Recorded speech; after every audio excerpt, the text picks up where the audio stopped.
Good evening, everybody. This is Pastor Josh McKinney with Midfield Free Will Baptist Church in Kingsport, Tennessee.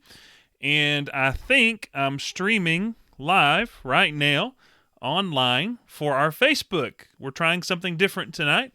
Instead of me recording a video and having a PowerPoint and all that, instead I'm going to try to stream this live. I'll record it and post it online later. But here we are. So welcome. Good evening. I'm so glad you're here with us. I've got a message tonight entitled An Empty Well, a question. And it's going to be kind of a little laid-back message. It's not going to be something that we're going to go hard on. I don't preach hard anyway, but I just want to share some thoughts with you from my heart and share some scripture with you.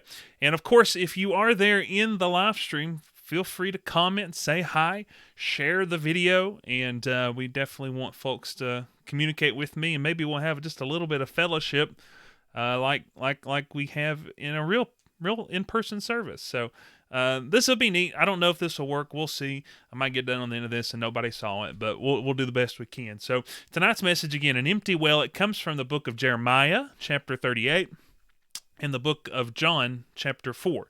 Jeremiah 38 and John chapter 4. And I want to begin tonight by asking you, do you like fireworks? I certainly do. And I've liked it more at different parts of my life. I've liked it when I was younger. I really liked fireworks. I was really big into fireworks. I loved when 4th of July, New Year's Eve came around because I always loved going and buying fireworks and shooting them off up here in East Tennessee. At my house, shooting up the hill behind my house. That was a pretty fun time. It was a pretty exciting time. I don't like them so much anymore because I realized as I got older, when you buy fireworks, you're really just like setting your money on fire. I mean, I don't want to take any of the joy out of anybody else, who likes fireworks, but you're literally taking the money, you're giving it for the fireworks, and then you're blowing those fireworks up. So you're literally setting your money on fire. And so as I kind of realized that, I kind of backed off that a little bit. Now I only do it for special occasions. If we can get some kids and let them have fun with it too, maybe a neighbor or a friend bring their kids. They like fireworks, so I like that. But it's something that I have a lot of memories of when I was a kid. And I remember one time getting a bunch of fireworks and getting this really big one, okay, and kind of putting it in a cinder block. That's where I put my fireworks. I put it in a cinder block and kind of light the fuse and then running away and then turning around, looking, peeking over a car or something. And I remember this one time when I did that, and I ran and I hid and I looked and the fuse burned out and then nothing happened, And that's always not a situation that you want to be a part of course, because when a firework doesn't explode, you're thinking, well, is it going to explode? If I walk up to it and pick it up, is it going to in my hands? So after a few moments of watching for it to explode and it not exploding, I kind of came up from behind my hiding place, and then I went up to the cinder block kind of gingerly, and I had like a stick or a shovel and I poked it a little bit, and after a little bit of that, I pulled the firework out finally of the cinder block and I began to examine it, and it, I realized it felt kind of light, and then I began to unwrap it and open it up, and it turns out that it hadn't been packed with the explosive stuff. No, I guess gunpowder, no explosive powder, no fireworks were packed in it. In other words, it was just a dud. It was a bad firework. And of course, I was very disappointed because I had spent some money on that firework and I didn't even get to blow it up. So, it was a bad situation. I've been thinking about that, and I've been thinking about a lot of things, of course, during this pandemic and this week.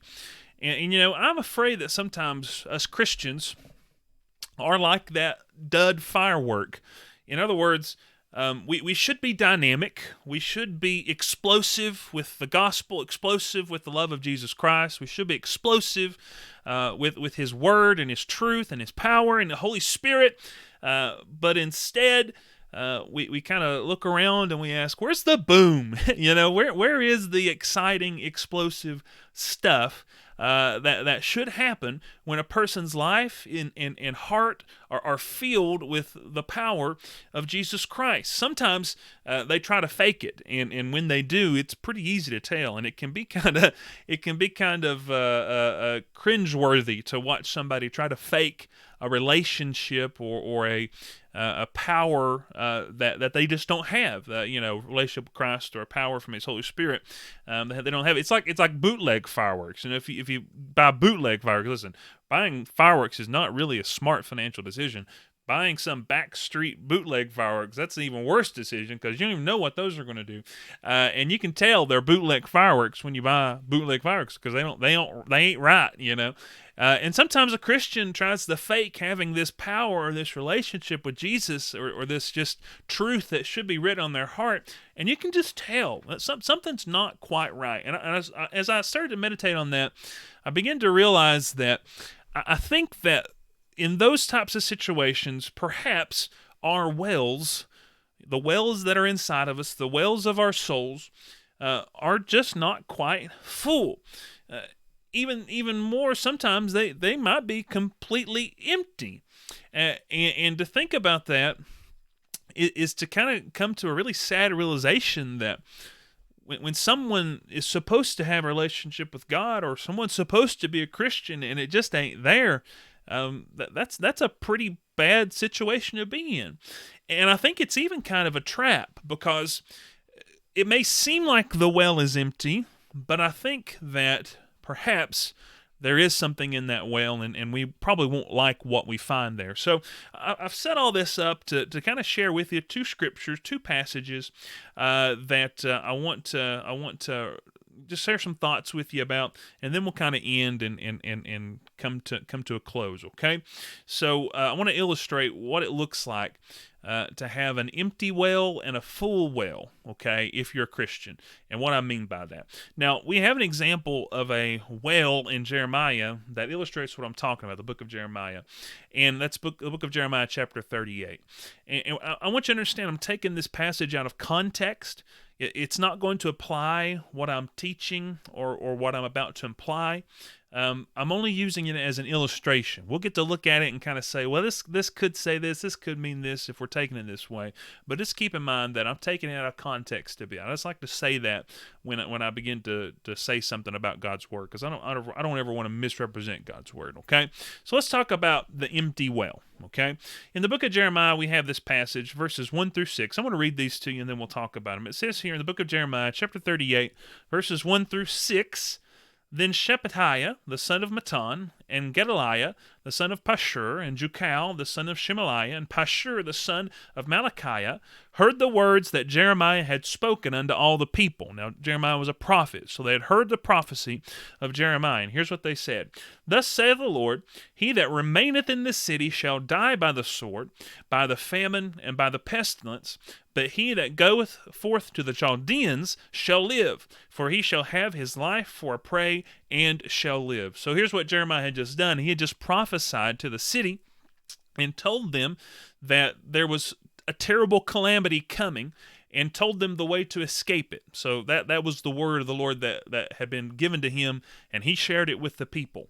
And then they go on to say here in verse 3, Thus saith the Lord, this city shall surely be given into the hand of the king of Babylon's army, which shall take it. Therefore the princes said unto the king, We beseech thee, let this man be put to death. For thus he weakeneth the hands of the men of war that remain in this city, and the hands of all the people, in speaking such words unto them. For this man seeketh not the welfare of this people, but the hurt. What a terrible response to hearing the word of God, to really just believe that it's a lie, to really just believe that it's not true, and to seek the death of the messenger who's trying to give it. But that's what they did. Continues here in verse 5. Then Zedekiah the king said, Behold, he is in your hand, for the king is not he that can do anything against you. Then took they Jeremiah, and cast him into the dungeon of Malachiah the son of Hamelech, that was in the court of the prison, and they let down Jeremiah with cords, and in the dungeon there was no water, but mire, so Jeremiah sunk in the mire. Here in this passage, we have Jeremiah obeying God, doing what God told him to, sharing the word of the Lord with the people of the city, telling them that Babylon was coming and was going to destroy them, conquer them, carry them into the captivity, and told them the way to escape it. And when he gave that message to the king, King Zedekiah, his princes, his entourage, they said to the king, "This man's really trying to undermine us. He's trying to undermine you, king. We need to kill this guy." And Zedekiah says, "Oh, well, I can't do that." He was spineless. He was a coward. He didn't have any moral courage, and he didn't have any character. So he says, I can't do that. That's not something I can do. But you take him and do with him what you will." In other words, he passed the buck. Instead of the buck stopping with him as the king, he passed the buck. And so they took him, and it says they put him into a dungeon. That's just a word that's translated here for what they put him in. And what they put him in was a well, an empty well. The well, it says, has no water, okay? They threw him down in there, and their intent was for him to die, to starve to death, to thirst to death, to be exposed, left out to the elements, and to die in that well. And it says, and this is the key here, in the dungeon there was no water, but mire. Now, understand the whole situation. Jeremiah was prophesying to a people who were, if you could call them empty wells, they were empty wells. They were supposed to be God's people. They were supposed to have a relationship with God. There was supposed to be something in them and in their souls that set them apart and made them different. And yet when they heard the word of the Lord, when they heard his truth, they just disregarded it. And in fact, they went as far as to say, "Let's take this guy and let's kill him." And they put him into an empty well. And again, this is not exactly what this passage is saying, but I think it's so illustrative of the point I'm trying to make here in the fact that they were empty, but they weren't. There was no water in their souls. There was no substance in them as far as the word of the Lord and the relationship with God goes, but there was this mire. And what the mire is in the real context is it's mud, it's junk. And honestly, if it was something that if Jeremiah was left in there too long, he would just continue to sink into that to where he couldn't get out, and eventually he would die. There would be no way to get him out. It's kind of like quicksand or just terrible mush, mire, okay? And man, isn't that what the world is when you have a lot of world in you, when you're too worldly, when you're too natural. God tries to fill us up with something that's real, of substance, that is part of Him, a part of His Word, His Holy Spirit. But for those who don't know Him, or for those who refuse or resist that conformative work, that regeneration, that sanctification, and just continue to pour the world into them, the world's very empty. There's nothing in the world, nothing in this life that will give us any fulfillment or any satisfaction. And so it really is something that the more we get into it, the harder it is to get out, okay? And that's, to me, what an empty well is in this life, in this sense. And I just thought, man, I've been struggling. I don't know about you. I've had some people ask me, "How you doing?" And what's going on, and how are you enjoying this time that we've had in this pandemic? And it's tough, isn't it? It's hard. There's a lot of anxiety. There's a lot of worry. There's a lot of fear. There's a lot of temptation. There's a lot of opportunity to not do as the Lord commands you to do. And I just kept thinking, man, if I were to go headlong into that, if I were to make that my choice and to turn away from the Lord and just, try to fill my soul or my well with the stuff that's in the world, that is this mire that would threaten to suck me in, and I would never be able to get up out of it. Sometimes I get upset, or I get really sad, or I don't necessarily get depressed, but maybe I get depressed. And my wife asks me, "Are you in the pit of despair?" Are you in the pit of despair? And that's really what this world is. It is a pit of despair. It's an empty well. It's a a dungeon full of mire that the more we go down into it, the more we try to live in it, the harder it is to get up out of it. And it was so representative who the people were that Jeremiah was prophesying to. They were just empty. They were worldly. And ultimately, they suffered the consequences of that because Babylon did come. They did sack the city. They did carry almost everybody out into slavery. And that's where they were and remained for 70 years. So that's the result of that type of mentality, that type of life that is just empty without any power in it. Now, here's the opposite. That's an empty well. Let's talk about a full well. Let's talk about a soul that's full, okay? And we find this in the book of John chapter 4. And in John chapter 4, here's what it says. This is Jesus. He has come to this city or this village with his disciples, and his disciples have gone off to take care of something, and he's gone to this well to get a drink. And I think you'll know this scripture. He says, now Jacob's well was there, verse 6 of John chapter 4. Jesus, therefore, being wearied with his journey, sat thus on the well, and it was about the 6th hour. And cometh a woman of Samaria to draw water. Jesus saith unto her, give me to drink. For his disciples were gone away into the city to buy meat. Then saith the woman of Samaria unto him, how is it that thou, being a Jew, askest drink of me, which am a woman of Samaria? For the Jews have no dealings with the Samaritans. Verse 10 says, Jesus answered and said unto her, if thou knewest the gift of God, and who it is that saith to thee, give me to drink, thou wouldest have asked of him, and he would have given thee living water. The woman saith unto him, sir, thou hast nothing to draw with, and the well is deep. From whence then hast thou that living water? Art thou greater than our father Jacob, which gave us the well, and drank thereof himself, and his children, and his cattle? Jesus answered and said unto her, whosoever drinketh of this water shall thirst again. But whosoever drinketh of the water that I shall give him shall never thirst. But the water that I shall give him shall be in him a well of water springing up into everlasting life. Now, we know that passage. We know that story. We know that scripture. Jesus meets this Samaritan woman. He witnesses to her. He reveals to her that he's the Messiah.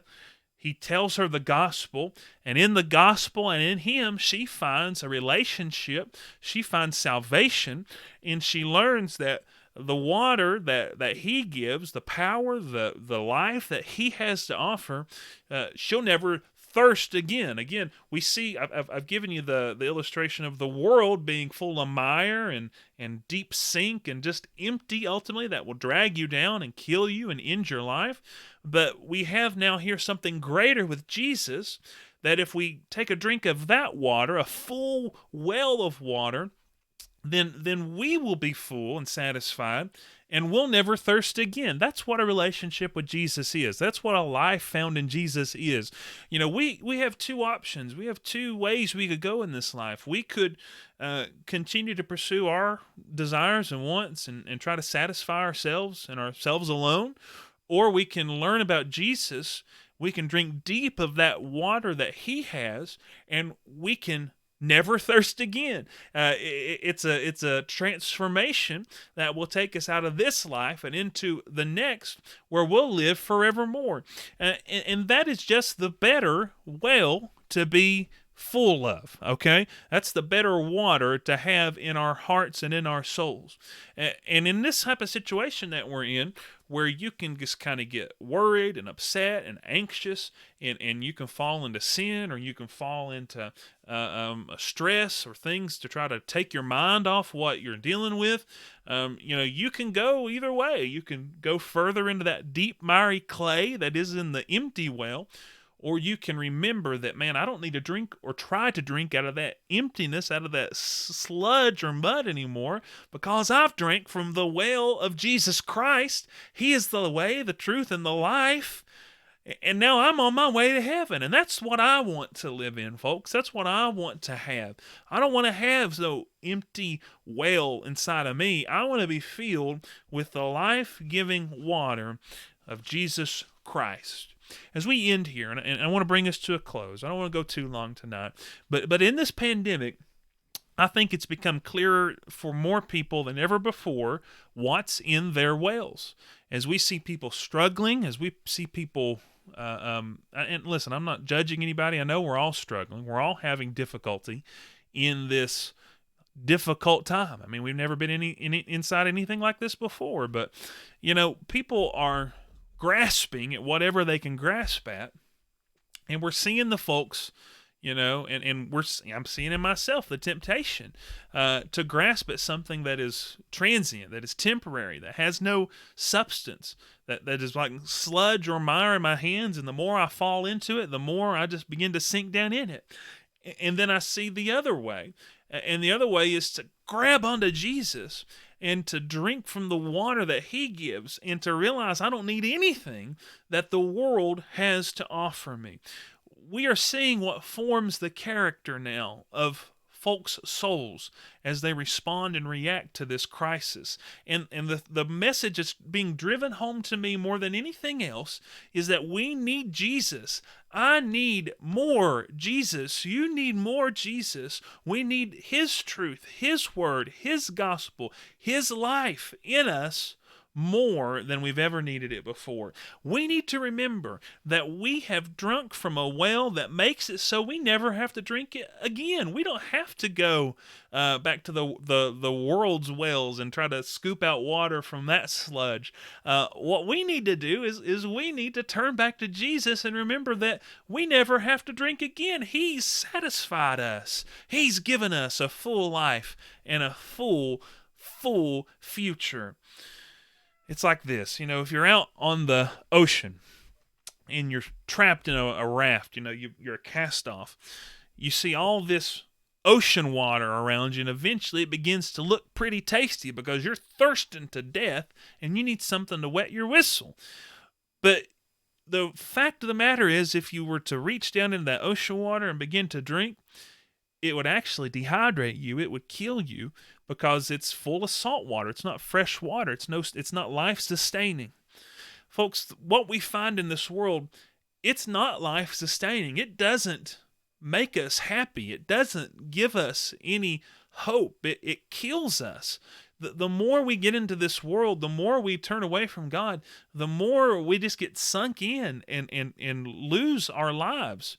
But the more we turn to Christ, the more we turn to God, the more we put our faith and our trust in him, that brings us closer to a God who will one day, like I said Sunday, wipe the tears from our eyes, who will take us out of this place and put us in a better place where we'll never, ever thirst again. Literally never thirst again. So that's my encouragement today. I don't want us to look to this world for our satisfaction. Let's look to Jesus. Let's trust him. Amen? I want to pray with you, and I want to ask God to bless you, and I want to ask God to help you to remember that he's the one who should fill your well. He's the one that should fill your soul. Trust him, turn to him, and don't look to anybody else. Let's pray. King Jesus, thank you for this day. Thank you for the blessings of life. Thank you so much for the good truth of your word, the good life-sustaining water that is your Son. Thank you so much, God, for letting us have an encounter with him tonight. Thank you so much for letting us see him in your word, because, God, that's where our hope is. That's where our life is found. That's where the way is found, only in Jesus. God, I know that right now it's real tempting to turn to this world, to just try to focus on things in this world that make us happy in a temporal sense, that relieve and alleviate our stress in a real temporary type ordeal. But God, there's something so much better than trying to draw from some empty well of this world. There's something better of drinking out of the life-giving spring, reservoir, wellspring of Jesus Christ. Help us, God, to drink out of him. Help us, God, to fill ourselves up with more and be more like him, and trust him, Lord God, so that we can know that what we have is real. God, thank you for everything you've done for us. Bless each person, God, who heard this message tonight. Help them, Lord God, to trust you more and trust you better, and help them, Lord God, to know that what they have in you is real. We love you, God. We give you all the glory. In Jesus' name we pray. All the people said, amen. and amen. Well, listen, I've seen a couple of you come in tonight. Okay, there's one or two of you watching. I want to say hello to you. Thank you so much for watching. I hope you enjoyed this message. I will post this. If you only came in through part of it, I'll post it on our YouTube.